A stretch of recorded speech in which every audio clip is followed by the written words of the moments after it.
Почитувани присутни, добро утро, добар ден. Би сакал да му се заблагодарам прво на Државниот завод за статистика за поканата да ви се обратам на ова презентација на проекцијата на населението до 2070-та.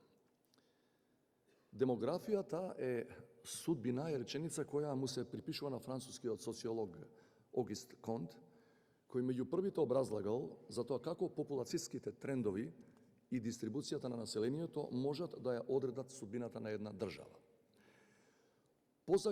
Позагрижувачки од тоа да имате неповолни демографски трендови е да не бидете свесни за тоа.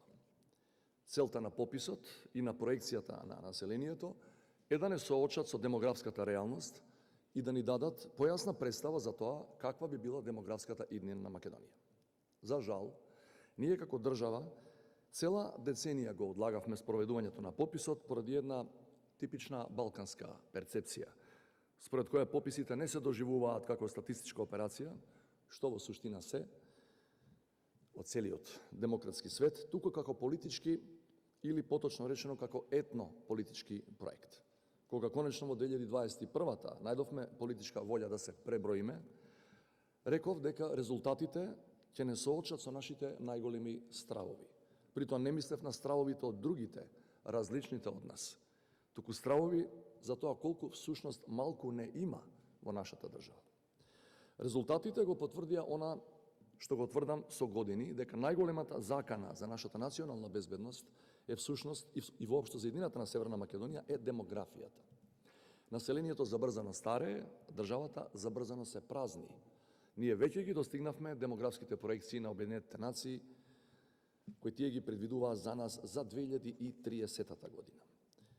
Врз основа на пописот, Државниот завод за статистика ги изготви проекциите според кои до 2070-та населението би се намалило за дури 35%, односно од сегашните 1,8 на одва 1,2 милиони жители. Од трите клучни демографски двигатели, наталитетот, морталитетот и миграцијата, најзагрижувачки е третиот. Барем за сега, намалувањето на населението многу повеќе се должи на високата стапка на иселување, отколку на ниската стапка на наталитет. Светскиот извештај за миграции за 2020-та ја бројува Северна Македонија меѓу 20 држави со највисока стапка на иселување. Според предвидувањата на експертите, се очекува оваа тенденција да продолжи. Со намалување на бројот на работоспособно население, ќе се зголемува товарот врз здравствениот, социјалниот и пензискиот систем. Во болниците се помалку здравствени работници ќе треба да се грижат за се повеќе пациенти. Ќе се намалува бројот на деца во градинките, на ученици и студенти во училиштата и на факултетите. Понудата на пазарот на трудот ќе се намалува, а економијата ќе стагнира. Освен ако не успееме навреме да ги сопреме овие трендови. Според многумина, еден од најголемите двигатели на иселувањето е корупцијата. Штетните ефекти на корупцијата ги среќаваме во секоја сфера. Зголемена сиромаштија и социјална неправда, загаден воздух, бетонизација на зелените површини, подпросечни резултати во образованието, одложена правда, поделби во македонското општество. Сето тоа заедно создава амбиент на безперспективност и безнадежност кај многу наши сограѓани. Евидентно е дека се повеќе луѓе си заминуваат не толку поради висината на платата, туку поради неквалитетот на животот. Ценети присутни, верувам дека проектираната демографска иднина не мора да стане наша неизбежна судбина. Целта на овие проекции не е да не втурне во апатија, туку да не отрезни. Само благодарение на ваквите професионално изработени проекции и анализи можеме да носиме правилни одлуки и долгорочни политики засновани врз реални факти. Како да го постигнеме ова? Единствен начин за да го намалиме иселувањето, да ги зголемиме повратните миграции и да го поттикнеме наталитетот е ако изградиме демографски отпорно општество. А тоа подразбира да создаваме општество во кое луѓето ќе сакаат да живеат и да формираат семејства. Добрата вест е што не почнуваме од нула. Ја имаме усвоено стратешката рамка за развој МКД 2030, која идентификува 4 развојни приоритети: забрзан економски развој, повисока заштита на животната средина и реформа на енергетската политика, дигитализација и последно и најважно, образование, млади и инклузивен раст.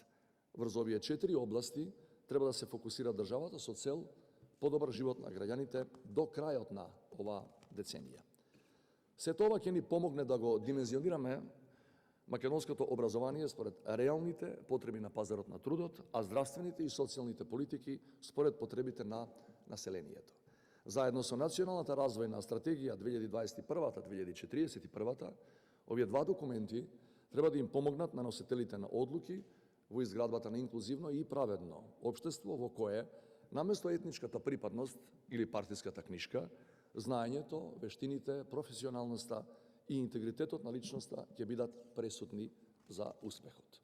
Истовремено, мора да водиме фронтална борба против корупцијата за да имаме функционална правна држава со владење на правото како нејзин фундамент. Тоа е важно за преговорите за членство во Европската Унија, но уште поважно за нашите граѓани.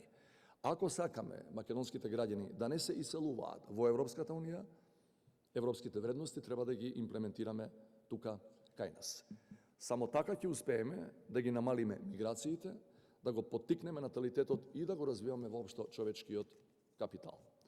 Да завршам, ако демографијата е судбина, тогаш само од нас зависи дали таа судбина ќе биде црна или просперитетна.